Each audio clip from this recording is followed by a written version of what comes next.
Karibu sana katika channel yangu ya YouTube. Tunaendelea na kujifunza jinsi ya kutumia software ya Camtasia, na leo tutakwenda kuzungumzia kipengele cha voice narration na kuona namna gani ambavyo kinatumika na vipi kinafanya kazi katika editor yetu ya Camtasia.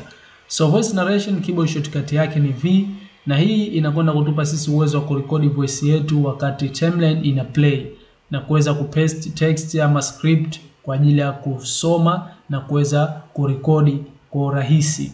So ili kuweza kufanya hivyo, acha tuingie katika voice narration, tusipoteze muda na kuweza kuona kipengele hichi. So moja kwa moja hapo unaona kuna maandishi ambayo niliwahi kuyaweka mimi, acha niyafute hapa. Then ukiangalia katika sehemu hii ya voice narration, unaona kuna sehemu hii ya kwanza ambayo unaenda kuchagua microphone ambayo unahitaji kutumia kuweza kurecord hiyo voice. So utachagua hapa, kama upo na microphone yako utaselect. Then baada ya hapo utakuja utaweka size ya sauti ambayo unahitaji ichukuliwe. Kama ni kubwa unaweza kudrag ukaongeza ukubwa. Kama unahitaji just sauti tu ya size ya kati unaweza kuweka hapo center ambapo inakuwa ni default. Then kuna kibox hichi ambacho unatakiwa utick ama untick. Kibox hichi kitaenda kumute timeline during recording. Maana sometime una record voice hapa, kama nilivyokuambia, utakaporekodi voice kwa kupitia hii katika narration, basi hii timeline yako itakwenda kutembea huko. So itakapotembea, maana kama kuna voice ama media ambayo ina voice ndani yake ama audio, basi itaenda kusikika.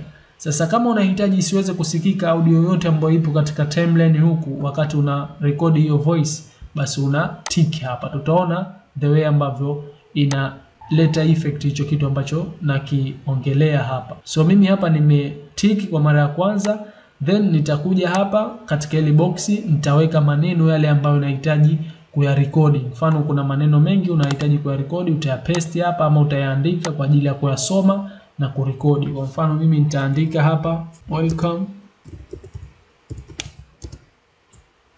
Welcome to my YouTube channel. Nimeandika maneno haya. Kwa maneno haya ndio ambayo nikistart voice recording nitaweza kuyarekodi kwa kuweza kuyasoma hapa.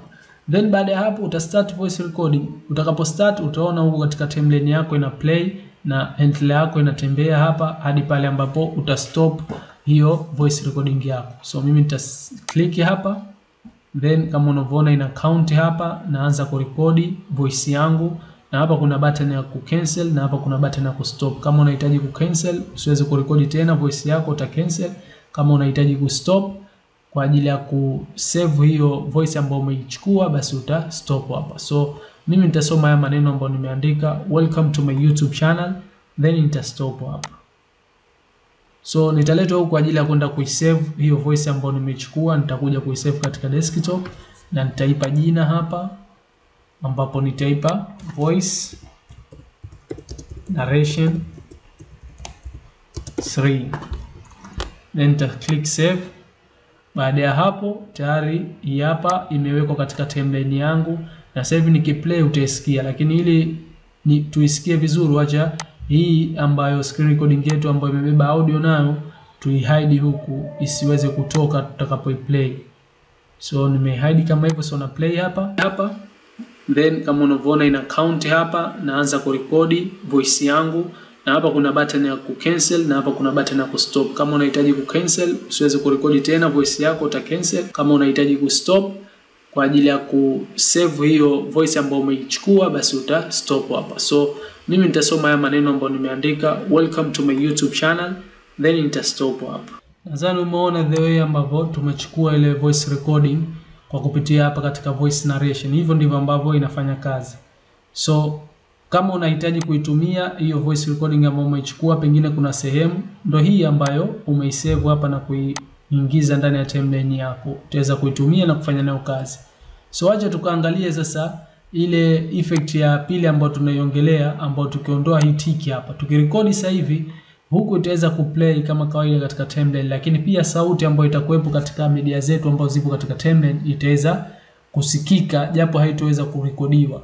So nita start voice recording hapa, liwa na sauti ambayo inaingia kwa kupitia microphone ambayo unaitumia.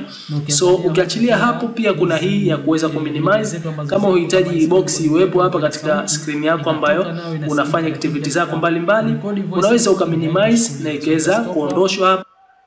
then nitaweza kuihifadhi hii katika desktop. Hii nitaita Voice Narration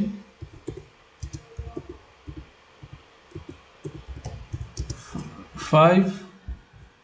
Okay, 4 nitasave. Then hii hapa imeweza kuwekwa hapa tayari, na nikiplay hapa utasikia the way ambavyo inasikika hii voice tulio record. Acha tuihide hii, then play hapa. So hapa sasa hivi imeanza. Kwa hiyo welcome to my YouTube channel, na ukiangalia huku pia hizi media zetu ambazo zipo kama hii screen recording yetu ambayo ina sauti inatoka nayo inasikika, lakini katika kurekodi voice recording haitochukuliwa. So nita stop hapa.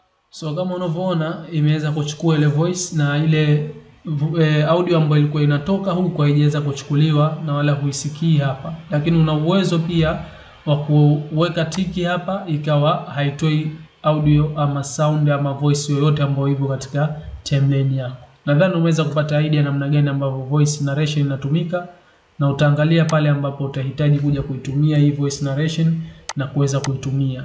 Mimi sio sana kuweza kuitumia, nadhani kwa vile sijafika katika zile kazi ambazo zitanihitaji mimi kuweza kutumia hii voice narration. Ikifika nitaweza kutumia. So asante sana, tukutane katika video ambazo zitafuata. Subscribe my YouTube channel, share na wengine waje kupata kujifunza. Tukutane katika kipengele ambacho kitafuata ambacho cha audio effect. Nadhani kipengele hicho watu wengi wamekuwa wakisubiria. Tutakuja kukizungumzia katika video ambayo itafuata. Asante sana.